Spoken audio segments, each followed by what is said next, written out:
అంటే కొంతమంది ఎత్తట్లేదంటే మీరు 3 గంటల వరకు ఉండట్లేదు అన్నమాట. మీ అందరికి ఇష్టమేనా 3 గంటల వరకు ఉన్నావా? దేవుని ఇస్తాం. దేవుని బిడ్డలారా, చాలా సంతోషం. అనుకున్న రీతిగా మీ అందరితో కలిసి ప్రభువుని కనపరచడానికి, దేవుని మాటలు వినడానికి దేవుడు చక్కటి అవకాశాన్ని మనందరికీ కలుగు చేశాడు. నాకు సమస్య లేదు, నాకు ఏ బాధ లేదు అన్నవాళ్ళు ఒకసారి చేతులు ఎత్తితే మిమ్మల్ని మేము సన్మానించాలనుకుంటున్నాము. మాకు ఏ సమస్య లేదు, మాకు ఏ అసలు చీకు కానీ చింత కానీ బాధ కానీ లేదు అన్నవాళ్ళు ఎవరు ఉంటే చేతులు ఎత్తుతారా? ముసలోళ్ళకి ముసలోళ్ళ సమస్యలు ఉన్నాయి, పడుచోళ్ళకి పడుచు సమస్యలు ఉన్నాయి, జాబ్ ఉన్న వాళ్ళకి ఆ రకమైన సమస్యలు ఉన్నాయి, లేని వాళ్ళకి లేని సమస్యలు ఉన్నాయి. సమస్యలు లేనటువంటి మనసు కానీ కుటుంబం కానీ మనిషి కానీ లేడు. అయినప్పటికీ దేవుడు మనల్ని నడిపిస్తున్న ఈ విధానం చూస్తూ ఉంటుంటే ఎంతో ఆశ్చర్యంగా అనిపిస్తూ ఉంటుంది, ఎంతో సంతోషంగా కూడా అనిపిస్తుంది. దేవునికి స్తోత్రం. బాధ కలుగు వేళలో నెమ్మది నాకిచ్చావు, నా కన్నీరు తుడచి నన్నాదుకున్నావు. రెండోసారి పాడవచ్చు. బాధ కలుగు వేళలో నెమ్మది నాకిచ్చావు, నా కన్నీరు తుడచి నన్ను విడువనన్నావు, నా దేవుడైనావు. నన్ను విడువనన్నావు, నా దేవుడైనావు. నువ్వే లేకపోతే నేనసలే లేనయ్యా. పడదాం. నువ్వే లేకపోతే నేనసలే లేనయ్యా. నీవు లేని రోజు అసలు రోజే కాదయా. నీవు లేని బ్రతుకు అసలు బ్రతుకే కాదయ్యా. మళ్ళా పడదాం. నీవు లేని రోజు అసలు రోజే కాదయా. నీవు లేని బ్రతుకు అసలు బ్రతుకే కాదయ్యా. అందరం కలిసి పడదాం. నువ్వే లేకపోతే నేనసలే లేనయ్యా. మీరు పాడాలి. నువ్వే లేకపోతే నేనసలే లేనయ్యా. నువ్వే లేకపోతే నేనసలే లేనయ్యా. గట్టిగా స్వరం ఎత్తి. నువ్వే లేకపోతే నేనసలే లేనయ్యా. దేవునికి స్తోత్రం. పిల్లలు ఎవరు లేనప్పుడు, భర్త మీద కోపం ఉన్నప్పుడు, ఇంటి పక్కన వాళ్ళు కూడా తలుపులు వేసుకున్నప్పుడు మన స్వరాలు ఎలా ఉంటాయి? మీ స్వరాలు. మీరు అందరూ మంచోళ్ళు. మా ఊర్లో ఆడవాళ్ళు వాళ్ళ ఆయన మీద కోపం వచ్చినప్పుడు ఎవరు లేకోకుండా ఇళ్లలో ఉంటే కిలోమీటర్న్నర వినపడతాయి వాళ్ళ స్వరాలు. మీరు మంచోళ్ళు, బంధువులు. దేవుడు మిమ్మల్ని మంచిగా ఆశీర్వదించి దీవించినగా. దేవుని స్తుతించడానికి సిగ్గుపడద్దు, ధైర్యంగా స్వరమెత్తి ఆయనను గణపరచబద్ధులమై ఉన్నాము. మరొకసారి ఈ టీం అందరికీ, నన్ను ఆహ్వానించిన టీం అందరికీ, ప్రత్యేకించి తమ్ముడు చేతు, రతన్, మా బ్రదరు కోటి, వీళ్ళందరికీ ప్రత్యేకమైన వందనాలు తెలియజేస్తున్నాను. ప్రాక్టికల్ అయినటువంటి వాక్యాన్ని కొద్ది నిమిషాలు ధ్యానం చేద్దాం. దేవుని బిడ్డలారా, మనం రాత్రిపూట నిద్రపోతాం. నిద్రపోయినప్పుడు 12, 2, 1 గంటకో ఎప్పుడో మెలకు వస్తుంది. కొంతమందికి నిద్రపోక అటు ఇటు కొట్టుకుని ఎప్పుడో నిద్రపోయిన తర్వాత అయినా కూడా ఏదో టైంలో మెలకు వస్తుంది. ఈ శీతాకాలం అయితే ముసలోడక లేదు, పొడుసోడక లేదు, ట్యాంక్ నిండిపోయినప్పుడల్లా మెలకు వస్తానే ఉంటుంది. అదొక రకమైనటువంటి మెలకు వస్తుంది. మెలకు రాకోకుండా ఒక రోజున నిద్రపోయావా? ఏదో టైంలో 11:30 దగ్గర నుంచి 5:30 లోపు సహజంగా ఈ రోజులో మనుషులకి మెలకు వస్తుంది. అయితే ఈరోజు నేను చెప్పే మాట ఏంటంటే, మెలకు వచ్చినప్పుడు మీరేం చేస్తారు? 40 సంవత్సరాల క్రితానికి, నా చిన్నప్పటికి, లేకపోతే సహజంగా మన మనసు ఇక్కడే ఉంటుంది, మనిషి ఇక్కడే ఉంటాడు, కానీ మనసు మాత్రం తిరిగి తిరిగి తిరిగి తిరిగి ఎక్కడెక్కడికో తిరుగుతాం. మన చిన్నప్పుడు దగ్గరికి, లేకపోతే పెళ్ళైనప్పుడు, పెళ్లి కాకముందు, ఉద్యోగం, మొత్తానికి మనసు ఆలోచించుకోకుండా ఉండదు అమ్మగారు, అవునా? మెలకు వచ్చినప్పుడు రకరకాల, ఒక్కొక్కరికి ఒక్కొక్క రకమైన అనుభవం. రేపేం చేయాలి, ఇట్లా చేయాలి, అట్లా చేయాలి, పిల్లలు రకరకాల అనుభవాలు ఆ మెలకు వచ్చిన టైంలో జరుగుతూ ఉంటాయి. కానీ దేవుని బిడ్డలారా, ఈ రాత్రి ఒక ప్రత్యేకమైన వర్తమానాన్ని మీకోసం దేవుడు పంపించారు. ఇక్కడి నుంచి మనం అలా చేయటానికి ప్రయత్నించాలి. మనకు మెలకు వచ్చింది అనుకుంటే మీరు ఆలోచించండి, గుర్తుపెట్టుకోండి, ఎప్పుడైనా సరే దేవుడు నీతో ఏదో మాట్లాడాలనుకుంటున్నాడు. చెప్పండి, మనకు మెలకు వచ్చిందంటే దాని అర్థం ఏంటి? మీరు నాతో మాట్లాడండి, దేవుడు మనతో ఏదో మాట్లాడాలనుకుంటున్నాడు.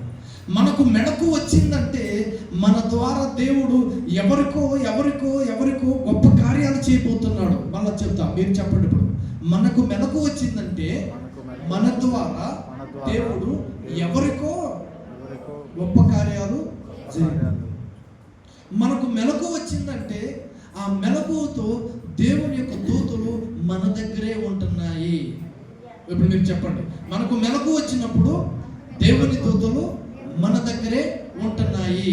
నువ్వు ఒంటరిగా ఉండొచ్చు, నీకు తోడు ఎవరు లేకపోవచ్చు, అది గుడిసి కావచ్చు, బిల్డింగ్ కావచ్చు, అపార్ట్మెంట్ కావచ్చు, నాకు ఎవరు లేరనుకునే పరిస్థితి కావచ్చు. కానీ ఈ రాత్రి దేవుడు నీతో ఏం మాట్లాడుతున్నాడంటే, నీవు కనుక ఒంటరిగా ఉండి ఆ ఒంటరితనంలో నువ్వు పడుకుని ఆ మధ్యరాత్రుల్లో 2, 3, 4, 1 ఎప్పుడో నీకు మెలకు వస్తే అప్పుడు ఎవరున్నారు? దేవుని దూతలు నీతో ఉన్నాయి. మెలకు వచ్చినప్పుడు 4 సంఘటనలు చెప్పాను. ఏమని చెప్పాను? దేవుడు నీతో ఏదో మాట్లాడాలి. నీకు మెలకు వచ్చినప్పుడు దేవుడు నీ ద్వారా ఎవరికో గొప్ప కార్యాలు జరిగించబోతున్నాడు. నీకు మెలకు వచ్చినప్పుడు నువ్వు ఒంటరిగా ఉన్న పరిస్థితులు ఎట్లా ఉన్నా కానీ దేవుని దూతలు నీతో ఉండబోతున్నాయి. మనకు మెలకు వచ్చినప్పుడు అద్భుతాలను, ఊహించినటువంటి సంఘటనలను, అనుకున్నటువంటి ఆలోచనలను దేవుడు నీ ద్వారా నీ కుటుంబానికి, నీ దేశానికి, నీ ప్రాంతానికి జరిగించబోతున్నాడు. దేవునికి స్తోత్రం, హల్లెలూయా. నువ్వే లేకపోతే ఆయన ఉన్నాడు కాబట్టి నీకు మెలకు వస్తుంది. ఆయనే గనక నీ దగ్గర లేకపోతే బాబాయ్ బాబాయ్ అర్థమైందా? ఆయన మనతో ఉన్నాడు కాబట్టి ఏమవుతుంది? మనకి మెలకు వస్తుంది. నువ్వే లేక, అదే లేకపోతే నేనసలే. ఇప్పుడు దేవుడు ఎక్కడున్నాడు? ఏ రూపంలో ఉన్నాడు? ఎన్ని తాడి చెట్లను తెస్తున్నాడు? ఎంతలా ఉన్నాడు? అసలు ఇప్పుడు ఆయన మనలో ఉన్నాడా లేడా? పెద్ద ఆయన ఉన్నాడా లేడా? ఎలా ఉన్నాడు? ఎలా ఉన్నాడు? ఆ గాలి ఏమంటుంది? లోపల పీల్చి వదలండి. యేసు యేసు వదలండి, ప్రాక్టీస్ చేయండి. ఏమంటుంది నీ గాలి? ఇప్పుడు మనం రోజు ఏం చేయాలి? నువ్వే లేకపోతే నువ్వే లేకపోతే. దేవునికి స్తోత్రం. ఆయన మనతో ఉన్నాడు కాబట్టి ఈరోజు మనం సజీవులుగా ఉన్నాం. ఆయన మనతో ఉన్నాడు కాబట్టి ఈరోజు ఆయన మాటలు విన్నాం. ఆయన మనతో ఉన్నాడు కాబట్టి మనల్ని ఇంకా ఏదో చేయబోతున్నాడు. ఆయన మనతో ఉన్నాడు కాబట్టి he want to do something for others. ఆయన మనతో ఉన్నాడు కాబట్టి ఎవరికో ఏదో చేయబోతున్నాడు. ఏది చేస్తాడు, ఎలా చేస్తాడు, ఎంత చేస్తాడు? మరలా చూస్తున్నాను. ఏది చేస్తాడు, ఎలా చేస్తాడు, ఎంత చేస్తాడు? God has a plan about you and you also. Certain time will come. When the time came, the situations and the circumstances will be changed. నీ ఆజ్ఞ లేనిదే ఏదైనా జరుగునా, నీ కంచె దాటగా శత్రువుకు సాధ్యమా? నీ ఆజ్ఞ లేనిదే ఏదైనా జరుగునా, కంచె దాటగా శత్రువుకు సాధ్యమా? మా దేవా నీవే మాతో ఉంటే అంతే చాలయ్యా. మళ్ళా పడతాం. మా దేవా నీవే మాతో ఉంటే అంతే చాలయ్యా. అపవాది చేయు కీడులన్నీ మేల. నమ్మకంతో పాడతాం, విశ్వాసంతో పాడతాం. మా దేవా నీవు మాతో ఉంటే అంతే చాలయ్యా. అపవాది చేయు కీడులన్నీ మేలైపోవును. ఏమైనా చేయగలవు, కథ మొత్తం మార్చగలవు. ఏమైనా చేయగలవు, కథ మొత్తం మార్చగలవు. నీ నామముకే మహిమంతా తెచ్చుకొందు. ఏమైనా చేయగలవు, కథ మొత్తం మార్చగలవు. నీ నామముకే మహిమంతా తెచ్చుకొందు. యేసయ్యా యేసయ్యా నీకే నీకే సాధ్యము. యేసయ్యా యేసయ్యా నీకే నీకే సాధ్యము. దేవునికి అసాధ్యమైనది ఏది లేదు. పరిస్థితులు, కారణాలు, మనుషులు, అలవాట్లు, ఆ సందర్భం వచ్చే ఆపదలు, ఇంకొకటి మనుషులు అసూయలు, కోపాలు, ద్వేషాలు, కుట్రలు, కుతంత్రాలు, ఏది ఏమైనా కానీ నీ కథను మార్చి, నీ జీవితాన్ని మార్చి, నీవు అనుకున్న దానికంటే, ఆలోచించిన దానికంటే, బాధపడిన దానికంటే, ఊహించిన దానికంటే కూడా ఎక్కువగా చేయగలిగినటువంటి సమర్థుడు. దేవునికి స్తోత్రం. హల్లెలూయా. ఇప్పుడు చూద్దాం ఈ కథ, ఈ స్టోరీ ఇంతసేపు చెప్పిన ఇదంతా ఒక చోట జరిగింది. ఆయన పడుకున్నాడు. ఆయన దేశానికి రాజు తలుసుకుంటే లేదు కదా. చక్కగా పడుకున్నాడు. తినాల్సినవి, తాగాల్సినవి, చూడాల్సినవి అన్నీ చూసేసాడు. పడుకుంటే అటు దొడుతున్నాడు, ఇటు దొడుతున్నాడు. ఎట్ట ఒకటి చివరికి పడుకున్నాడు. మళ్ళీ మధ్యరాత్రిలో మెలకు వచ్చేసింది. ఇక కాసేపు అటు తిరుగుతున్నాడు, ఇటు తిరుగుతున్నాడు. కాసేపు లేచి అటు ఇటు తిరుగుతున్నాడు. అలా అంటుంది, ఏంటండి ఏమైంది? ఏం లేదు, నువ్వు పడుకో. ఆయన అటు తిరిగి ఇటు తిరిగి అటు తిరిగి నిద్ర అయితే పోవట్లా, నిద్ర పట్టట్లా. ఏంటి నిద్ర పట్టట్లేదు? ఏమైంది? సహజంగా ఆ రోజుల్లో ఉన్న రాజులు నిద్ర పట్టకపోతే ఏం చేస్తారంటే గాయకులను, సంగీత విద్వాంసులను వీళ్ళని పిలిపించి చక్కటి మృదుమధురమైన స్వరాలతో చక్కటి సంగీతాన్ని వింటారు. అక్కడికి ఇంకా నిద్ర రాకపోతే చక్కగా నవ్వించే కామెడీ అలాంటివి, అదే బుర్రకథ, హరికథ ఆ రోజుల్లో అంటే కాలక్షేపం కోసం ఏవేవో చేసేవాళ్ళు. కానీ ఆ రాజు ఆ రాత్రి ఏమీ చేయట్లా, నిద్రపోవట్లేదు. నిద్ర అయితే పట్టట్లేదు. అర్ధరాత్రి మెలకు వచ్చింది. ఎందుకు మెలకు వచ్చిందో తెలియదు. ఎంత మూసుకున్నా కళ్ళు నిద్ర అయితే పట్టట్లేదు.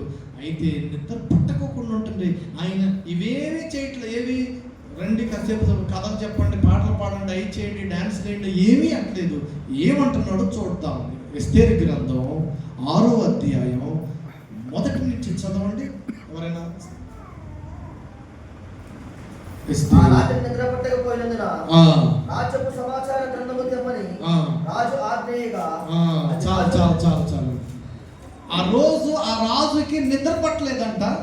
నిద్ర పట్టకపోతే ఆ రాజు ఏమంటున్నాడు తెలుసా? ఇదిగోండి మన రాజ్యాన్ని గురించినటువంటి సమాచార గ్రంథం, ఏ రోజు ఏం జరిగింది, ఎక్కడ ఏం జరిగింది అనేది ఆ రోజుల్లో రాసేవాళ్ళు. ఇప్పుడు దేశం మొత్తంలో ఏం జరిగిందో రాయాలంటే ఎంత పుస్తకం అయితే సరిపోద్దా? కొంతమంది చదువుకున్న వాళ్ళు ఉన్నారు. ఇప్పుడు బందర్లో పొద్దున్న నుంచి సాయంత్రం వరకు ఏం జరిగిందో, ఏ పేటలో ఏం జరిగిందో, ఏ ప్రాంతంలో ఏం జరిగిందో, ఎక్కడ ఏం జరిగిందో రాయమని చెప్తే ఎంత పుస్తకం సరిపోద్దా? ఎంత పుస్తకం కావాలి? ఎంతో పెద్ద పుస్తకం కావాలి. మరి ఆ దేశంలో ఎప్పుడు ఏం జరిగిందో రాయాలంటే ఎంత బుక్ కావాల్సి ఉంటుంది? చాలా పుస్తకం కావాలంటుంది. ఇప్పుడు రాజుగారు అంటున్నాడు, ఆ రాజ్యంలో జరిగేటువంటి ఆ కార్యక్రమాలు రాసి ఆ బుక్ తీసుకురండి, ఆ పుస్తకం తీసుకురండి అంటే మొత్తానికి అక్కడ ఉన్నటువంటి వారు ఆ పుస్తకాన్ని తీసుకొచ్చారు. అది ఎంతలో పుస్తకమో ఎంతలో పుస్తకమో తెలియదు, కానీ బుక్ తీసుకొచ్చిన వెంటనే ఆయన ఇలా తీస్తున్నాడు, పుస్తకం ఇలా తీశాడు. ఆ పుస్తకం అలా తీసిన తర్వాత అక్కడ ఆ జరిగినటువంటి ఈరోజు పలానా తారీఖున ఇలా జరిగింది అని ఒక సన్నివేశం, ఒక జరిగిన విషయం మీద ఆయన కనుదృష్టి పడింది. మీకు అర్థమవుతుందో లేదో, నేను ఇద్దరున్న వాక్యం చెప్తాను. నేను ప్రతి ఆదివారం 3-4 వాక్యం చెప్తాను. 7,800 మంది వచ్చినటువంటి మీటింగ్లోనూ వాక్యం చెప్పాను. ఎవరి స్థాయికి తగ్గ ఎల్కేజీ వాళ్ళకి వాక్యం చెబుతాను, డిగ్రీ వాళ్ళకి కూడా వాక్యం చెబుతాను. కొంచెం మీ దగ్గరికి దిగేస్తాం మీకు అర్థమయ్యే విధంగా. ఆ రాజ్యపు పుస్తకంలో ఆయన పుస్తకం చూడగానే ఇలా ఓపెన్ చేయగానే ఆయన కను దృష్టి కొన్ని లైన్ల మీద పడింది, కొన్ని రాయబడినటువంటి లైన్ల మీద పడింది. ఏంటి ఆ లైన్లో అక్కడ ఏం జరిగింది అది చెప్పేసి నేను ముగించేస్తాను. దేవునికి స్తోత్రం. చెప్పాను కదా, మెలకు వచ్చినప్పుడు, మనకు మెలకు వచ్చినప్పుడు, ఆ మెలకు వచ్చినా కూడా నిద్ర రావట్లేదంటే దేవుడు నీతో ఏదో మాట్లాడాలనుకుంటున్నాడు. లేకపోతే ఆ మెలకు వచ్చినప్పుడు నీకు నిద్ర పట్టుకోకుండా ఏదైనా గుర్తొచ్చి వాళ్ళ కోసం ప్రార్థన చేయాలి, లేకపోతే ఆ పని కోసం ప్రార్థన చేయాలి అని అలాంటి ప్రేరేపణ వస్తే ఇతరులకు నీ ద్వారా ఏదో మేలు చేయబోతున్నాడు. అది నీ కుటుంబం కావచ్చు, నీ బిడ్డలు కావచ్చు, నీ ఇరుగు పొరుగు వారు కావచ్చు, ఎవరైనా కావచ్చు, ఏదైనా కావచ్చు. కానీ నీకు నిద్ర పట్టుకోకుండా ఏదైనా ఒక బలమైనటువంటి ఆలోచన నిన్ను వేధిస్తూ నిన్ను ఇబ్బంది పెడుతున్నట్టు నిద్ర పట్టలేకుండా చేస్తుంటే అక్కడ దేవుడు నీతో ఏదో మాట్లాడటమో చేయటమో ఏదో జరగబోతుందని మీరు ఈ రాత్రి నుంచి గ్రహించండి. ఆ రోజు ఆ రాజుగారికి నిద్ర పట్టకుండా ఆ పుస్తకం రప్పించుకుని చదువుతుంటే ఫస్ట్ ఆయన కళ్ళు పడినటువంటి ఆ యొక్క లైన్, ఆ అక్షరాలు చదువుతూ ఉంటే అక్కడ ఇట్లా ఉంది. ఒకరోజు రాజుగారిని చంపడానికి కొంతమంది ప్రయత్నం చేస్తుంటే పలానోళ్ళు రాజుగారిని చంపుతున్నారన్న ఒక ఆయనకి ఆ విషయం తెలిసింది. ఆ విషయం తెలుసుకున్నటువంటి వ్యక్తి వెంటనే ఆ రాజుగారికి సంబంధించినటువంటి ఆంతరంగికులకు ఆ విషయం చేరవేశాడు. ఈ రాత్రి రాజుగారిని చంపేస్తారంట అని వెంటనే వాళ్ళు అప్రమత్తమయ్యి ఎవరైతే రాజుగారిని చంపాలనుకుంటున్నారో వారి నుండి రాజుగారిని తప్పించారు. ఆ మాట ఆ కళ్ళు ఆ మాటల మీద పడినప్పుడు రాజుగారికి, అమ్మో నేను ఈరోజు బ్రతుకున్నానంటే కారణం ఈ వ్యక్తి అన్నమాట. ఏ వ్యక్తి చెప్పాలి? నేను ఈరోజు బ్రతుకున్నానంటే కారణం ఈ మనిషి కావచ్చు. ఏ మనిషి చెప్పాలి ఇప్పుడు మీకు? నా కోసం వర్తమానం తెచ్చాడు, ఎవరో నన్ను చంపుతున్నారు, అందుకని రాజుగారికి సేఫ్టీ ఇవ్వండి, సెక్యూరిటీ పెంచండి అని చెప్పినటువంటి వాడు, అతని మూలానే నేను ఈరోజు బ్రతికున్నాను అని అనుకుని అక్కడ ఉన్నామని అంటున్నాడు. అయ్యా, మరి ఈ వర్తమానం తీసుకొచ్చాడు కదా, నన్ను బ్రతికించాడు కదా, చావు నుంచి తప్పించాడు కదా, ఆయనకి ఏమైనా గిఫ్ట్ ఇచ్చారా? ఆయనకి మన తరపున, మన రాజ్యం తరపున ఏమైనా చేశారా అంటే ఏమీ చేయలేదయ్యా అని జవాబు చెబుతున్నాడు. అవునా అని రాజుగారు ఇంకా ఆలోచిస్తూ ఉంటుంటే ఆ వ్యక్తి ఎవరు అంటే ఈయనేనండి ఆ వ్యక్తి అని ఒక మనిషి పేరు చెప్పారు. అతని పేరు మొర్దుకై. ఏంటి? మొర్దుకై. మా మధ్యగా ఎట్రా కూర్చో, ఎట్రా నిజంగా రా, వివరంగా కూర్చో, మామూలుగా అర్థం కావాలిగా. మరి రాదా, పర్లేదు, మనమే కాదు, పక్క ఈయనయ్యా ఆ మనిషి అని కొంచెం మొర్దుకై అని ఆయన పేరు చెప్పారు. అయితే ఆ దేశంలో రాజు తర్వాత రాజు లాంటి వాడు, రాజుగారు తర్వాత రాజుగారు లాంటి వాడు, రాజుగారికి ఎంత పవర్ ఉందో అంత పవర్ ఉన్నటువంటి వాడు, రాజుగారి తర్వాత మాట చలాయించి నెగ్గగలిగినటువంటి వాడు ఒక ఆయన ఉన్నాడు. ఆయన్ని నేనే అనుకుంటా. ఆ నేను ఈ మొర్దుకై అయినటువంటి వాడు అంటే నాకు అసలు ఇష్టమే ఉండదు. వీడంటే నాకు అసలు గిట్టదు, అతనంటే నాకు అసలు చాలా చిరాకు. ఎందుకంటే ఈయన క్రిస్టియన్, లేకపోతే యూతుడు, లేకపోతే యేసుక్రీస్తుని నమ్ముకున్నటువంటి వాడు, కాబట్టి అతనంటే నాకు గిట్టదు. నేను రాజు తర్వాత రాజు లాంటి వాడు. ఈయన చేసే పనులు ఏంటంటే, నేను ఎప్పుడైనా కనపడితే నేను అధికారిని కదా, రాజుని కదా, నాకు నమస్కారం చెప్పాలి వద్దా? కానీ ఈయన అసలు సైలెంట్ అయిపోతున్నాడు. నమస్కారం లేదు, ఏమీ లేదు. ఇంకా నాలో కోపం ఇంకా పెరిగిపోతుంది. ఒకరోజు ఇక ఈ బాధ తట్టుకోలేక నేనేం చేశానంటే, వీడు నా కళ్ళ ముందుంటే చీమల జరువులు పాకినట్టునే వీడు లేపేయాలి. ఎవరిని లేపేసేయాలి, మద్దుకైన లేపేసేయాలని, చంపేయాలని ఒక ఆలోచన వచ్చి నేనేం చేశానంటే, వీడిని లేపేస్తే వీడు జనాలు వీడు మొత్తం అంతా తుడిచిపెట్టిపోతారు, వీడు పాకిస్తాన్ వాడు లాగా ఉన్నాడు, ఇండియా అంటే పడట్లేదని లేపారనుకుని ఏం చేశానంటే, నేను మా ఇంటికి దగ్గరలో బాగా ఎత్తైన ప్లేస్లో 50 అడుగులు అంటే తాడు చెట్టు అంత ఎత్తు 2 కర్రపాతి, అడ్డంగా ఒక కర్రపాతి, 50 అడుగులు ఎత్తులు, అంటే ఊరోళ్ళందరికీ కనిపించాలనే ఉద్దేశంతో అక్కడ ఊరికొయ్యి తయారు చేయించా. ఈ మర్దుకాయ అనేవాడిని ఉరి తీయడానికి మా ఇంటి దగ్గరలో ఊరంతా కనపడే అంత తాడి చెట్టు అంత ఎత్తులో ఏం తయారు చేయించాను చెప్పాలి.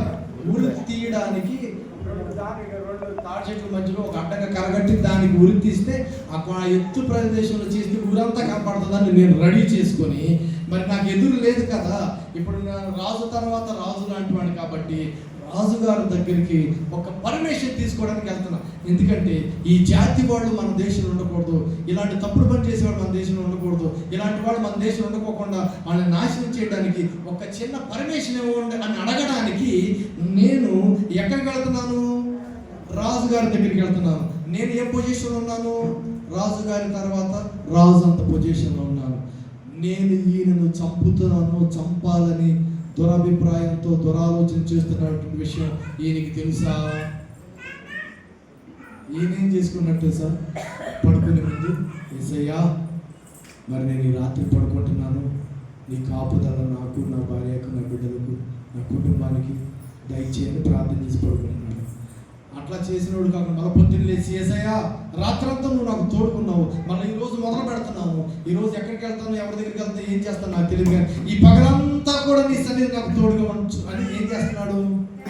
మరి ఈ వెనకాల ఏం జరుగుతుంది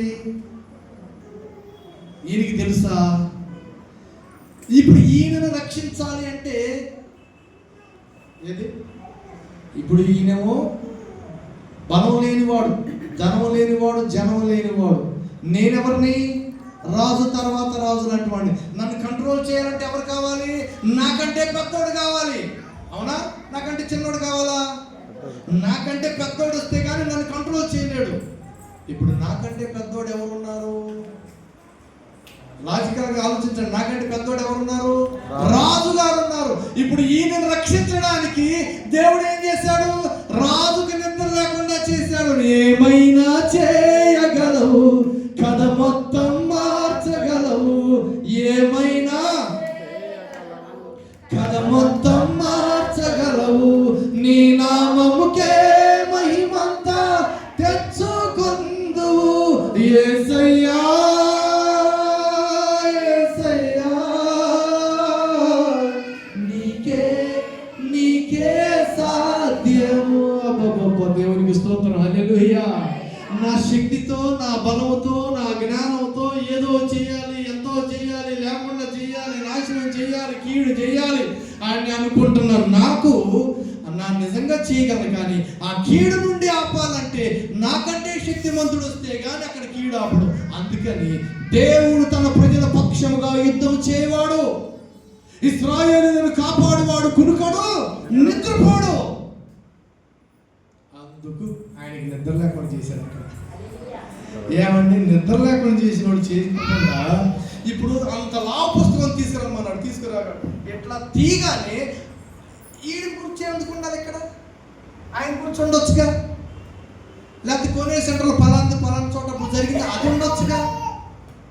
ఎంత ఆశ్చర్యకరుడండి, ఎంత అద్భుతమని చేసే దేవుడు అండి.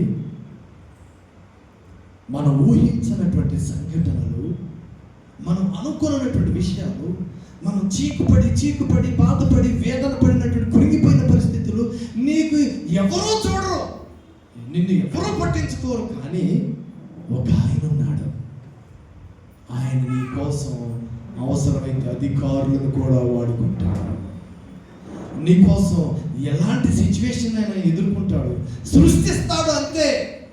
అంత రాజుకి నిద్ర లేకుండా చేశాడు తెల్లవారు. మామూలుడా దేవుడు రాజుకే నిద్ర లేకుండా చేసి ఏం చేశాడు తెలుసా? ఇప్పుడు అంటున్నాడు, ఈ రాజు ఈ పుస్తకం చదువుతూ ఉంటున్నప్పుడు టక టక టక చెప్పుడు శబ్దం, బూట్ల శబ్దం వచ్చిందంట. ఎవరయ్యా చూడండి, అయ్యా మీ తర్వాత మీ అంత పోస్ట్ ఉన్నటువంటి హామాను అని ఆయన వచ్చాడయ్యా, లోపల రమ్మనండి. లోపలికి వచ్చాడు. రాజుగారు నమస్కారం అన్నాడు. అయ్యా నేను అనుకుంటున్నాను మనసులో నీతో మాట్లాడాలి, రేపొద్దున్న లేచిన తర్వాత అనుకున్నాను, ఇప్పుడే నువ్వు వచ్చేసావు. ఇప్పుడు నేను ఒక ఆయనను సన్మానించాలనుకుంటున్నాను. ఒక ఆయన నాకు మేలు చేశాడు, ఒక ఆయన నా ప్రాణాన్ని కాపాడు, ఒక ఆయన నాకు చాలా చేశాడు, ఆయనకి నేను మేలు చేయాలనుకుంటున్నాను, ఆయన నన్ను సన్మానించాలనుకుంటున్నాను. ఎలా చేయాలి? ఇప్పుడు నేను అనుకుంటున్నాను, రత్నరాజు నన్ను ఆహ్వానించాడు కదా, ఇప్పుడు ఏదైనా చేశాను. ఇప్పుడు నేనేగా రాజుకి సెక్యూరిటీ ఇచ్చేది నేను, రాజుకి ఆలోచన చెప్పేది నేను, రాజుకి ఏది కావాలని దగ్గర చేయించేది నేను చేతు. అవునా? ఇప్పుడు నేను అనుకున్నా, ఆహా ఇప్పుడు నువ్వు సన్మానించాలనుకుంటే నాకే చేస్తాడు, మీరు చేయాలనుకుంటే నాకే చేస్తాడు. ఇక నేను అనుకోండి, అయ్యా మీ రథం మీద ఎక్కించాలి, మీ ఉంగరం తొడగాలి, మీరు వేసుకుని పట్టుబట్టలు తొడగాలి, గుర్రాల మీద ఊరేగించాలి, అసలు మామూలుగా ఉండకూడదు అని. అంటే ఇక ఏం చేసే రాజు నాకే చేసేది అని నేను ఇక నాకు ఏం కావాలో అన్నీ చెప్పేస్తున్నా. అది కావాలి, ఇలా చేయాలి, అలా చేయాలి, ఇలా చేయాలని చెప్తున్నా. నాకు అనుకుని ఇప్పుడు రాజు అంటున్నాడు, అయితే ఇప్పుడు నువ్వు ఏమైతే చెప్పావో అవన్నీ ఈ మర్దుకైకి చెయ్యి. దేవునికి స్తోత్రం. హల్లెలూయా. రాత్రి పూట మెలకు వచ్చినప్పుడల్లా నువ్వు దేనికోసమైతే కన్నీరు కార్చి ప్రార్థన చేస్తావో, ఏ విషయమైతే చీకు పడుతున్నావో, ఎక్కడైతే తిరస్కరించబడ్డావో, ఎక్కడైతే అవమానించబడుతున్నావో, నీ మనసు నీలో లేకుండా వేదన పడుతూ ఉంటుందో, నీవు దేవుడిని అంటు పెట్టుకుని కనుక జీవిస్తే నీకోసం ఎక్కడో ఏదో ఎవరి ద్వారానో నీకు కార్యం చేయగలిగినటువంటి సమర్థుడు మనం సేవించుచున్న దేవుడు. దేవుని స్తోత్రం. గర్భఫలం లేదు, అప్పులు పాలైపోయాం, ఉండటానికి ఇల్లు లేదు, తినడానికి తిండి లేదు, ఉద్యోగం సరైనటువంటిది లేదు, జీవితం స్థిరపరచబడలేదు, భార్య సరిగ్గా లేదు, భర్త సరిగ్గా లేడు, పిల్లలు సరిగ్గా లేరు, అసలు కుటుంబమే చిందరవందరగా ఉంది, అసలు మనశ్శాంతి లేదు, మైండ్లో ఉండలేదయ్యా, ఏం చేయాలో అర్థం కావట్లేదయ్యా, చచ్చిపోవాలనిపిస్తుందయ్యా, అసలు ఏంటో తెలియట్లేదయ్యా. ఈ రాత్రి ఏదైనా కూడా నీ జీవితాన్ని చక్కపరచగలిగినటువంటి దేవుడు నీతో ఉన్నాడు. పరిస్థితి ఎట్లాంటిదైనా, నువ్వు ఎదుర్కొంటున్నటువంటి శోధన ఎలాంటిదైనా, నువ్వు ఉన్నటువంటి ఆ స్థలం ఎలాంటిదైనా, నీకు మెలకు వచ్చినప్పుడల్లా ఆయన పాదాలు పట్టుకుని కన్నీరు కారుస్తూ, అయ్యా నీవు తప్ప నాకెవరున్నారయ్యా, నన్నందరూ తోడు నాడుతున్నారు, నన్నందరూ వెలివేస్తున్నారు, నన్ను ఎవరు పట్టించుకోవట్లేదు, నన్ను చిన్న చూపు చూస్తున్నారు, నేనే ప్రయత్నం చేసినా ఒక సామెత అంటారు, ఏ రేవుకెళ్ళిన ముళ్ళ పరిగే, ఏ పని చేద్దామని అన్ని ఎదురవుతున్నాయి, ఏది చేద్దామన్నా నష్టమే, నాకేం అర్థం కావట్లేదయ్యా. నచ్చి కొన్నిసార్లు ఎందుకు బతుకుతున్నానా, ఇంత దారిద్ర్యంగా బతుకుతున్నానని నాకే అనిపిస్తుంది అయ్యా.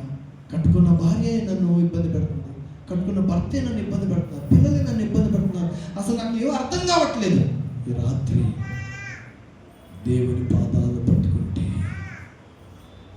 మరలా చెప్తాను, నీకు ఇప్పుడు వెనక్కి వస్తాడు, దేవుడు నీ ద్వారా ఏదో చేయబోతున్నాడు. నీకే చేయబోతున్నాడేమో, నీ కుటుంబానికి చేయబోతున్నాడేమో, ఎవరికి చేస్తాడో తెలియదు. ఒక సమస్యను పరిష్కారం చేయడానికి ఆ సమస్య కంటే పెద్దదైనటువంటి వ్యక్తిని వాడుకున్నటువంటి మహా గొప్ప దేవుడు మన దేవుడు. రాజు తర్వాత రాజు లాంటి వాడిని ఎదుర్కొనే దమ్ము ఆ రాజ్యం ఎవడుకుంటది? ఇతన్ని బ్రతికించాలంటే ఇప్పుడు రాజుకి నిద్ర లేకుండా చేస్తే కానీ ఇతను బ్రతకడు. అందుకోసమే రాజుకు ఆ రాత్రి నిద్ర లేకుండా చేశాడు. దేవుని బిడ్డలారా, దేవుని సంగమా, ఎందరో ప్రార్థన, ఎన్నో లక్షల మంది చేసినటువంటి ప్రార్థన ఈ జీసస్ కాల్స్ ద్వారా దేశం ఈరోజు సస్యశ్యామలంగా ఉంటుంది. దేవునికి స్తోత్రం. అనేకమైనటువంటి సాతాను బంధకాల నుంచి అనేక లక్షల మంది ప్రజలు విడుదలవుతున్నారు. దేవునికి స్తోత్రం. అనేక వ్యాధిగ్రస్తులు స్వస్థపరచబడుతున్నారు. దేవునికి స్తోత్రం. అనేక మంది కృంగిన వారు కృంగిన స్థితిలోంచి లేవనెత్తబోతున్నారు. దేవునికి స్తోత్రం. అందుకే దేవుడు ఆ పరిచర్యను డిసిఎస్ దినకరన్ గారు చనిపోయిన తర్వాత వాళ్ళ అబ్బాయి పాల్ దినకరన్ కంటిన్యూ చేస్తున్నాడు. ఆ తర్వాత వాళ్ళ అబ్బాయి కంటిన్యూ చేస్తున్నారు. అసలు వాళ్ళందరికంటే ముందు మనమే కూడా ఇక్కడ కంటిన్యూ అంటే కొనసాగిస్తున్నాం ఆ పరిచర్యను. అంటే ఇది కేవలం దేవుని కృప మాత్రమే. నువ్వు ఎవరు తక్కువ వ్యక్తివి కాదు. ఇక్కడ ఆయనకి నిన్ను కూర్చో ఒక గొప్ప ఆలోచన ఉంది. ఆయనకి నిన్ను కూర్చో ఒక గొప్ప ప్రణాళిక ఉంది. ఆయన ప్రణాళికలో నీవు ఉన్నావు కాబట్టి, ఆయన మనల్ని గమనిస్తున్నాడు కాబట్టి, ఆయన కళ్ళు నీ మీద నా మీద ఉన్నాయి కాబట్టి, ఆయన మనలో ఆయన శ్వాస ఉంచాడు కాబట్టి, నువ్వే లేకపోతే ఆయన ఉన్నాడు కాబట్టి రాత్రి మనం ఇక్కడ ఉన్నాము. ఊరికే ఉండలేదు. ఆయన మనల్ని ఇక్కడ బ్రతికిస్తున్నాడంటే ఏదో ఒక కారణం ఉంది. ఆయన నీకు పిల్లలు ఇచ్చాడంటే ఏదో ఒక కారణం ఉంది. నీ జీవితంలో ఏదో సమస్య వచ్చిందంటే దానికి కూడా ఏదో కారణం ఉంది. నువ్వు నిలబడి ఆయన వైపు తేరి చూస్తే నీ బాధ, నీ కష్టం, నీ కన్నీరు, నీ ఇబ్బంది, నీ కురిగిపోయిన పరిస్థితి ఏది ఏమైనా, అయ్యా నువ్వు నాకు సహాయం చేయి, నీ కృప నాకు కావాలి. యేసేపును అందరూ తోలనాడారు, కొట్టారు, తిట్టారు, చంపాలనుకున్నారు, చివరికి అమ్మేశారు, కన్నీరు కార్చాడు, వేదన చెందాడు. ఇష్టమైన తండ్రి, అమ్మ, తమ్ముడు వీళ్ళందరూ వదిలేసి దిక్కులేని వాడులాగా ఒంటరిలాగా ఏడుస్తూ ఉంటే ఎవరు ఆదరించేవాడు, బుగ్గ నీళ్ళు ఇచ్చేవారు లేరు. కానీ ఆ కన్నీరు చూచినటువంటి దేవుడు అన్నాడు, ఉందిలే దీవేనా ఎందుక వేదన పొందిన యాతన దేవుడే మరచునా, ఉందిలే దీవేనా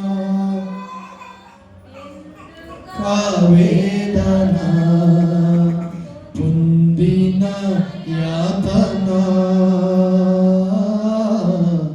దేవుడే మరచునా. ఒక నిమిషం ప్రార్థన చేసుకోండి, కళ్ళు మూసుకుందాం. మీరున్న చూడండి. మీకు ఇంకా అవకాశం ఉంటే మోకరించండి. దేవుని దగ్గర మోకరించగలిగిన వాళ్ళు మోకరించండి. ఈరోజు దేవుని సంగమా, దేవుని బిడ్డలారా, నువ్వు పేదరాలు కావచ్చు, ధనవంతుడు కావచ్చు, నీ పరిస్థితి నీకే తెలుసు. అందరికీ అన్నీ చెప్పుకోలేవు. అది ఏదైనా కావచ్చు. కానీ ఈరోజు నా దేవుడు నీతో మాట్లాడుతున్నాడు. ఈ రోజు నుంచి ఇది గుర్తుపెట్టుకో. నీకు ఎప్పుడైనా మెలకు వచ్చిందంటే దేవుడు నీతో ఏదో చెప్పబోతున్నాడు. దేవుడు నీ కోసం ఏదో చేయబోతున్నాడు. దేవుడు నీ ద్వారా ఇంకా ఎవరికో ఏదో చేయబోతున్నాడు. అవసరమైతే ఆయన రాజులను వాడుకుంటాడు, అధికారం వాడుకుంటాడు. అప్పటి వరకు నీతో మాట్లాడని వారిని కూడా ఆయన నీ కోసం లేపుతాడు. నీవు ఊహించనవి, నీవు వల్ల కాదు అనుకున్నవి, అబ్బా ఇక జీవితంలో అయిపోయింది, ఇక దాటేసాం ఇక అనే పరిస్థితి అయినప్పటికీ ఈరోజు దేవుడు నీ గురించి మాట్లాడుతున్న మాట ఏంటో తెలుసా? నీ ఫ్యామిలీ ఒకవేళ డిస్టర్బెన్స్ అయిందా? గర్భఫలం లేకుండా ఇబ్బంది పడుతున్నావా? గర్భఫలం ఉండి పుట్టిన పిల్లల ద్వారా ఇబ్బంది పడుతున్నావా? ఎవరు పట్టించుకునే స్థితిలో ఉంటున్నావా? అసలు ఏంటో నీ మనసు నిన్ను ఏ విధంగా కలవారానికి గురి చేస్తుందో నాకు తెలియదు, నాకు చెప్పొద్దు. కానీ ఈరోజు రాత్రి దేవుడు నీతో ఇక్కడ మాట్లాడుతున్నాడు. ఇదిగో నీ జీవిత స్థితిగతులను మారుస్తా, నీ కథ మార్చేస్తా, నీ కన్నీరు తుడుస్తా. నువ్వు దేవుని కోసం, దేవుని సన్నిధిలో ఎంతగా ప్రార్థన చేస్తున్నావో అంతగా నీ జీవితాన్ని పరిమళింప చేస్తా.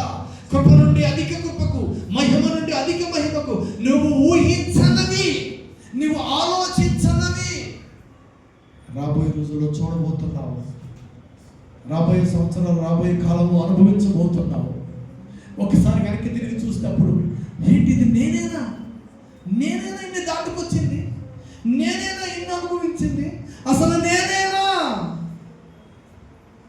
ఆ స్థితిలోనికి దేవుడు నిన్ను తీసుకురాబోతున్నాడు. దేవుడు మనుషులకు అసాధ్యం. మన శక్తితో, మన బలముతో, మన జ్ఞానంతో కొంతవరకు కొన్ని చేయగలుగుతాం, కానీ దేవునికి అసాధ్యమైనది ఏదీ లేదు. సమస్తము చేయగలిగినటువంటి దేవుడు నీ పక్షంగా ఉన్నాడు. అవసరమైతే రాజులను నీ కోసం వాడుకున్నట్టు ఆ రోజులు వాడుకున్న దేవుడు ఆయనను వెంటబెట్టి, అయ్యా నీవు తప్ప నాకెవరున్నారయ్యా, నీవు లేకపోతే నాకు జీవితం లేదయ్యా, నీవు లేకపోతే ఈ కఠినమైన పరీక్ష నేను చేయించలేనయ్యా, నీవు లేకపోతే లోకంలో బ్రతకడానికి అన్ని రకాలు ఉన్నాయి, కానీ ఆత్మీయంగా నేను నిలబడలేనయ్యా.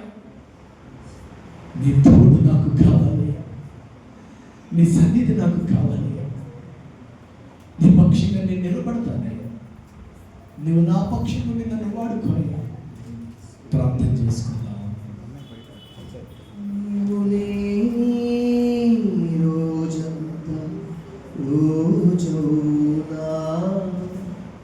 నీవు లేని బ్రతుకంత బ్రతుకవునా,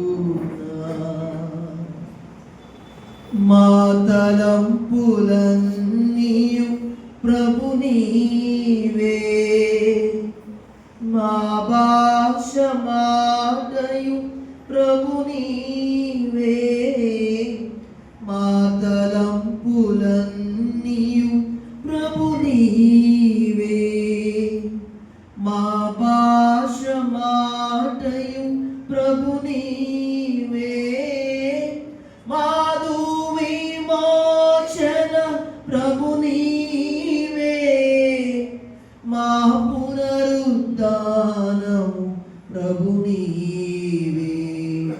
నీవు లేని రోజంతా రోజవునా, నీవు లేని బ్రతుకంత బ్రతుకవునా. అవును ప్రభువా, దేవా, ఈ రాత్రి వేళ సమయంలో ప్రభు మీరు మాతో మాట్లాడిన విధానం బట్టి నీకు వందనాలు ప్రభువా. అయ్యా, బొద్దుగలాంటి జీవితాన్ని ఇదిగో తండ్రి మాటలు గ్రహించేమని ప్రార్థిస్తున్నాను. అయ్యా, ఇదిగో తండ్రి రాజు ప్రాణాలను కాపాడినటువంటి బొద్దుకై ఏ విధంగా రాజు ఏ విధంగా అయితే నా తండ్రి సన్మానించాడో ప్రభువా, ఇదిగో తండ్రి బంగారపు వస్త్రములతో సన్మానించినట్లుగా నా తండ్రి ప్రభువా నాయన ఆ పుస్తకంలో రాయబడింది ప్రభువా. ఇదిగో తండ్రి నాయన మాకు వెలుగు వచ్చినప్పుడల్లా నా తండ్రి మేము అనేక రకమైనటువంటి బాధల చేత, శ్రమల చేత, ఇబ్బందుల చేత నా తండ్రి ప్రభువా, అయ్యా ఇదిగో తండ్రి రాత్రి వేళ సమయంలో నా తండ్రి ఏ కుటుంబంలో అయితే నిద్ర పట్టలేక నా తండ్రి, ఏ కుటుంబం అయితే నా తండ్రి నాయన ఇదిగో తండ్రి సమాధానం లేక, ఏ కుటుంబం అయితే నా తండ్రి ప్రభువా మా బ్రతుకులు ఇంతే, మా జీవితాలు ఇంతే అని అయ్యా ఇదిగో తండ్రి నాయన నిద్ర పట్టక, ఇదిగో తండ్రి ఏ కుటుంబంలో నా తండ్రి ప్రభువా కన్నీటి కాస్తున్నా తండ్రి ప్రభువా నాయన ప్రార్థిస్తున్నారు, వారి కుటుంబాలు జ్ఞాపకం చేసుకోండి ప్రభువా. ఇదిగో తండ్రి మేము నా తండ్రి అలాంటి స్థితిలో ఉన్నాము నాయన. నాయన ఈ రాత్రి వేళ సమయంలో నా తండ్రి ప్రభువా మీరు మాతో మాట్లాడిన విధానం బట్టి నీకే స్తోత్రములు చెల్లిస్తున్నాము నా తండ్రి. అయ్యా ఒకవేళ మాకు నా తండ్రి నిద్రలో మధ్యనిద్రలో నా తండ్రి ప్రభువా మెలకు వచ్చిందేమో, అయ్యా మాతో మాట్లాడిపోతున్నామని, అయ్యా మా కొరకు ఇదిగో తండ్రి మా ద్వారా ఎవరికైనా నా తండ్రి ప్రభువా సహాయం చేస్తున్నామని నా తండ్రి ప్రభువా మేము గుర్తెరిగే వారిగా దయచేయండి ప్రభువా. ఇదిగో తండ్రి కుటుంబంలో తండ్రి శాంతి సమాధానం లేని వరకు ప్రార్థిస్తున్నాము దేవా, నీ శాంతి సమాధానం దయచేయండి ప్రభువా. ఇదిగో తండ్రి ఎన్నో సంవత్సరాల నుంచి నా తండ్రి గర్భఫలములు లేక నా తండ్రి ఆయన ఇదిగో తండ్రి ఎన్నో అవమానాలు, ఎన్నో నిందలు, అపనిందలు పొందినా సరే ప్రభువా, ఇదిగో తండ్రి అన్న ఏ విధంగా అయితే నా తండ్రి నీ సన్నిధిని గురించి ప్రార్థించినప్పుడు అయ్యా ఆ బిడ్డ జ్ఞాపకం చేసుకున్నావు కదా తండ్రి, ఆయన ఆ ప్రార్థన ఆలకించి అయ్యా సమయంలో ప్రవక్తను ప్రభువా మీరు ఇచ్చినందుకు నీకే స్తోత్రములు నా తండ్రి. అయ్యా అదే విధంగా నా తండ్రి గర్భఫలం లేని వరకు కొరకు ప్రార్థిస్తున్నాము నా తండ్రి, గర్భఫలం అనుగ్రహించబోతున్నందుకే నీకే స్తోత్రములు చెల్లిస్తున్నాం ప్రభువా. అయ్యా ఈ 2025 సంవత్సరం నా తండ్రి ఇంకా నెల మాత్రమే ఉంది ప్రభువా. ఈ 2025 సంవత్సరం దాటక మునిపే ఇదిగో తండ్రి వారి కుటుంబంలో గొప్ప మేలుతో గొప్ప కార్యములు జరిగించి ఆ గర్భఫలం అనుగ్రహించి అయ్యా 2026 సంవత్సరంలో నా తండ్రి నీ సన్నిధిలో గొప్ప సాక్షిగా నిలబెట్టినందుకు నీకే స్తోత్రములు చెల్లిస్తున్నాం నా తండ్రి. అయ్యా ఈ యొక్క యేసుక్రీస్తు పరిచర్య ద్వారా నా తండ్రి ఇదిగో నా తండ్రి ప్రభువా మేమందరము కూడుకొని నా తండ్రి నీ నామాన్ని మహిమపరచడానికి, నీ కొద్ది మాటలు వినడానికి ప్రభు ఇచ్చిన గొప్ప భాగ్యాన్ని బట్టి నీకు వందనాలు నా తండ్రి.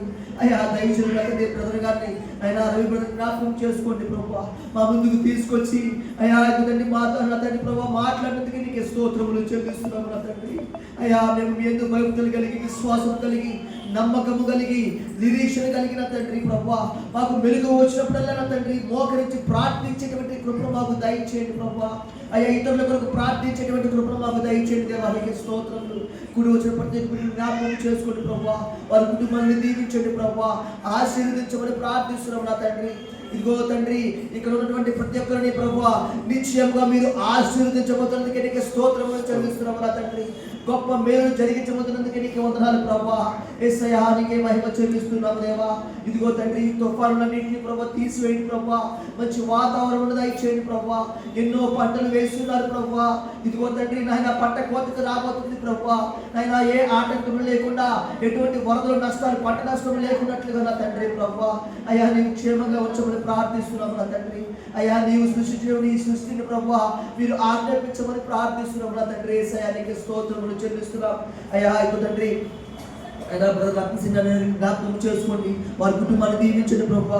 ఇక్కడ మచిలీపట్నం ప్రాంతంలో వారు నా తండ్రి ఎంతగానో ప్రభు ఈ యేసు క్రీస్తు పరిచర్య ద్వారా ఎంతగానో ప్రభు వారు నా తండ్రి సహకరిస్తున్నారు. వారి కుటుంబాన్ని దీవించండి ప్రభు. ఇక్కడ గురువు వచ్చిన ప్రతి ఒక్కరిని దీవించి ఆశీర్వదించి ప్రభు నీ నామానికి మహిమ తెచ్చుకొని ప్రార్థిస్తూ యేసు క్రీస్తు నామములో ప్రార్థించని వేడుకుంటున్నాం మా తండ్రి. ఆమేన్ ఆమేన్.